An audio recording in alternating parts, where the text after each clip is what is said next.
Kuan ba? Sa Itong kuan siya kulata sa likod.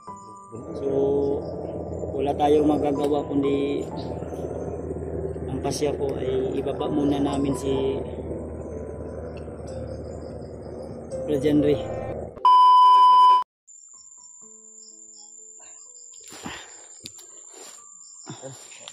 So yun, isang mapagpalang araw sa inyo lahat mga tol. Lalo na sa channel na ito, sa channel ni Brad Janry Adventure, at sa channel natin, sa mga solid supporters ko dyan, sa mga solid supporters dyan ni Brad Janry. So thank you so much po sa inyong walang sawang pagsuporta at palaging panonood ng aming mga video. So sa awa ng Panginoon tol ay tagumpay tayo na mailigtas natin si Brad Janry. Ang problema lang ay talagang ubos yung lakas ni Brad Janry dahil sa nangyari na binugbog siya ng mga bandido. At nakahanap tayo ng magandang tsimpo, kaya nga bago kami umatake o lumusob ni Brad Dev ay talagang inisip ko muna dahil mahirap na kung magpadalos-dalos tayo tol, no? So buti na lang yung nagbantay sa kay Brad Janry ay yung iba natutulog dahil nagpapahinga sa sobrang pagod din siguro. At sa ngayon mga tol, yung kalagayan ni Brad Janry ay talagang di natin sure kung nasa mabuting kondisyon dahil lagi siyang natutulog at nahihirapan din kaming maglakbay ni Brad Dev dahil bit-bit namin siya. At kanina nga ay may naengkwentro kami at yun, ilang hakbang lang ay talagang si Brad Janry ay nahihilo dahil yung katawan niya at yung kanyang parang may mataas siya na lagnat tol, parang may siya, may lagnat sa loob ng katawan, siguro sa bugbog yan. So sana tol ipagdasal nyo lang po na makarecover si Brad Janry, mauli-ulian iyang kwantol sa among gibuhat sa iyang pagtambal, makarecover dayon iyang kusog. yung ulo Brad, lana no? Ako nang gipahiran, gitahipan ako na ay murag na ibunog ang iyang ulo na isamad gamay, baka pinalo yan tol ng ng kahoy. Din Katawan nito lambot ba? yung pasa niya dito banda sa likod, may pasa siya sa likod. Din sa ang niya dito sa tagiliran, may din siya sa tagiliran tol, may malaking pasa, siguro to binastrok, Binampas sa kanya. kaya tora iya na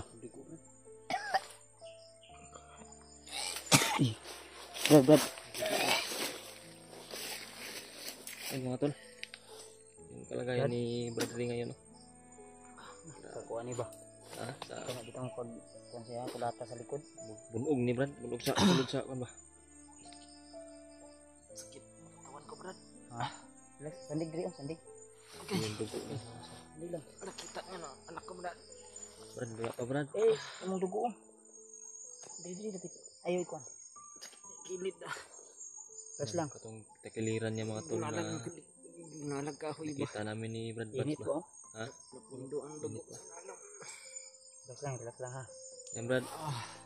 Brad na yan yung nakuha ko, nasakol ko sa orasyon ni Bagnot ba? Kuan ni dili ni sa orasyon kuan ni bunog ni Bunog ni. kuan ba sa bugbog to tol. So may plano nimo Brad mo padayon ta kay maglisod man mi sa imo kuan. Hindi ko kamakaya pa sa Brad. Makaya man, ang problema maglisod ta. Lisod di ta karagan kayo. Ang isipin mo muna Brad, magpalakas ka. Brad, anong desisyon mo Brad? Tingin namin sa Sa man ipa-check up sa kanamo, ibaba sa kanamo kadali para makakuan ka. Parang hindi talaga gaya dito sa bundok ganito katawan ko Brad. Ay mga tol, no? Yung Mas mapapahamak lang kayo Brad kung dala-dala niyo ako. Brad, okay lang Brad. di ang atong buhaton ani Brad. Panikamutan nato nga kana imong gibati yung niraramdam mo ngayon. Maarang-arang na kay ug ingana man gud na pirmi ang sitwasyon nimo. Maglisod ta. Mahirapan tayo ba? Hihirapan tayo na May kalaban man na hindi ikaw ang delikado. Tayong tatlo yung delikado Brad kasi kung ano yung kas ganiya o natay na enkwentro. hindi ka namin iiwan. Dahil dala-dala ka na namin. Suka lang og naay ano pag gusto mong susuka, isuka mo lang ha. Ay mga tol, sobrang naano talaga tayo sa kalagayan at sitwasyon ni Brad Henry. Ang imong anak ron Brad, wa jud mi kabalo asa gidala. Ikaw may nakaswito asa dapit ikon kay kamo may gisabay ato sa imong asawag anak. Ano yung saan yung banda dinala nila? Kay dito pag abot namo Brad. Pag abot na ko dito sa imo, mura naman kag lupaypay naman ka. Wa na kay kusuba nga murag wa na ka sa imo ang murag kuyapan na no. Wala nang malay. Hindi kasi nila ako, laki nila akong binubugbog Brad. Yun nga. Kita rin namin. Minuto kang binugbog. Parang pinaglaruan kanila Brad ba? Di paglaruan yun siya gud. Samantalaan ba? Ang Ginapos. iyang kon ani, ang iyang anak mo, iyang asawa mo yung atong dapat makuha ani. Oh, So, Brad. wag na ko no. Wag na po gikukod ba? Pensa. Mga kasama natin yan Brad. Sige sila remote na. Bro, bandido. Parang may nahuli. Malayo. Ito pa dilong. Sa kabila. May nabol. May nabol, Brad. Yan, hinihinit ha. So, yung Brad. Baba sa nato ni siguro. Dib. Baba na to ni si Kuan. Kailangan natin. Isa man Brad. Ayun mga tol, humingi po kami ng suggestion sa inyo. Kung ano yung dapat gawin. Dahil kung sa akin, kung ako ang magpasya, kailangan muna ibaba namin to si Brad Henry. Din pahinga siya kahit 2 araw o 3 araw, maka-check up siya din. Pwede na kaya na sa kanyang katawan ay Baka may kumaro daw. kupter ba? Kupter ba?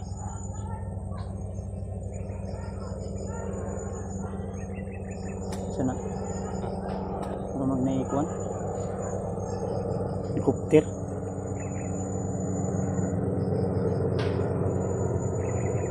Pensa.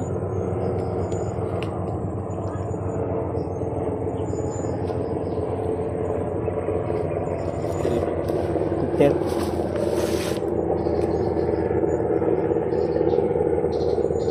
Bagnot na nag-request sa helicopter.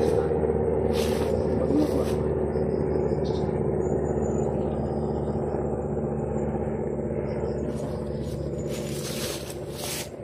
Gatubod ang laway ni mo. Saman. Si plano ni mo Brad, kung sa ako Brad, pasya ko Brad, Baba lang muna. saman. Malipong pa ka kumukan ka o di na. Brad, sa tingin namin Brad, parang hindi mo talaga kaya na maglakad ba? Hilok ako. Tuloy-tuloy na paglakad. Wala kasi akong kain ilang araw na Brad. Tapos binubugbog nila ako lagi. Kasi ito tol, si Brad Henry, pinakain namin ng biskwit. Ang problema, na isusukan niya lang. Tubig. Nakita ko rin ito, Okay Brad. tubig, makainom siya tubig pero Kita. ginagmay lang. Nakita ko rin ito nung nasa malapit nila ko ba. Nung nasibagnot, binugbog siya nung matauhan talaga. Baba lang dyan nato na yung Ayun ko, Brad. Tama siguro, Brad, yung decision mo, Brad. Na ibaba natin, Brad. helicopter. Hira na dyan yung antuan na yun. Asa yung lapit mo. Yan mga tol, kita nyo naman po sa kalagayan ni Brad. Pag-comment po kung ano po yung dapat na gawin namin ni Ito ko pinsa. Brad Buds. Sabi, nagilukda na ito sunahan. Back up to ba? Mga tol. So, wala tayong magagawa kundi ang pasya po ay ibaba muna namin si Legendary. Then, akyat ako ulit para mapacheck up nato ni si Brad Henry. Oh. Dahil yung katawan niya ay talagang puno ng bugbog at humina yung katawan para makacheck up. Bisag May lagnat kunan ng kabrad. Tagaan kag tambal nga maulian na imong kwentura pa kaon. Lagnat, mataas yung lagnat. Noon kaning among giikon sa imo ha. Dahon mo na sa gimelina. Mawala-wala gina yung Pwede na. Niya pa lagi. Maya pa. Man brad init ta alalayan nimo.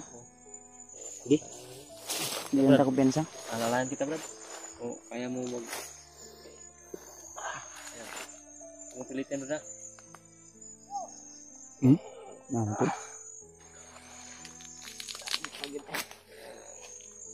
Ikaw bit-bit ano. Kan.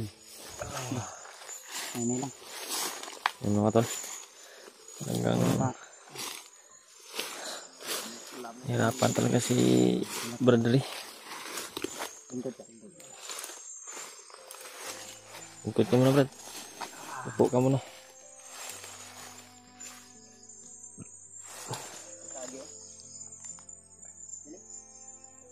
Brad. Sabi ka lang sa amin kung magpahinga na naman tayo.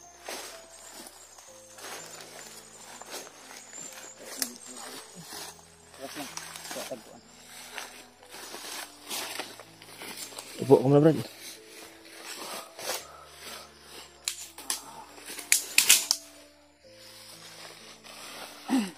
Ya, Brad. Kami pagulit na ako sila. Gunit. Hawak ka, Brad. Ya, ako bahala sa likuran. Oh. Ako bahala tingin-tingin dito. Ha? Bagong daan. Wait lang, ay lag. Dahan lang. Kaya mo? Ha? Hindi ko balitan ka. Yan mga tol. Mahawak si Bradley sa kinuha ni Brad Buds na sanga ng puno. Para alalay rin ba na Alang, relax lang. mas na, Brad. Mamaya ako Morning. madugay ta.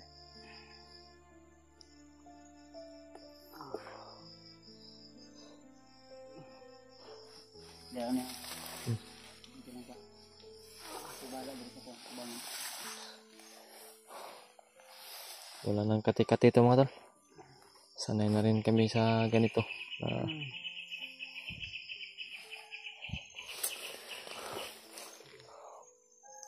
Sana ay walang makakita sa amin dito. Walang makasunod ng mga kalaban. Ha? Dandahan ta, Brad. Kaya, Brad?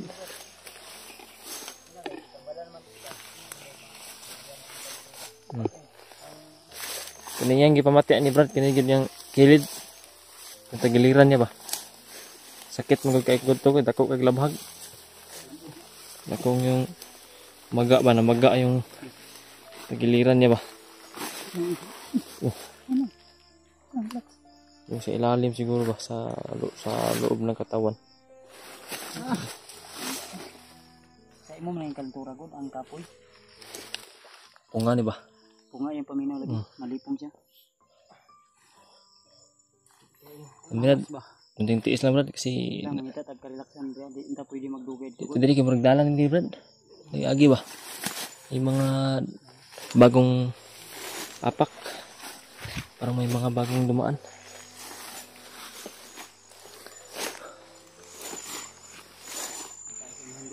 Ha? Lingkod Brad.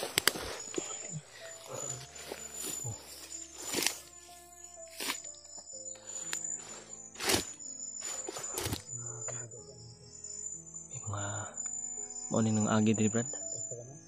Oh. Basta gamay. Tara Brad, ito Brad. Balik Brad.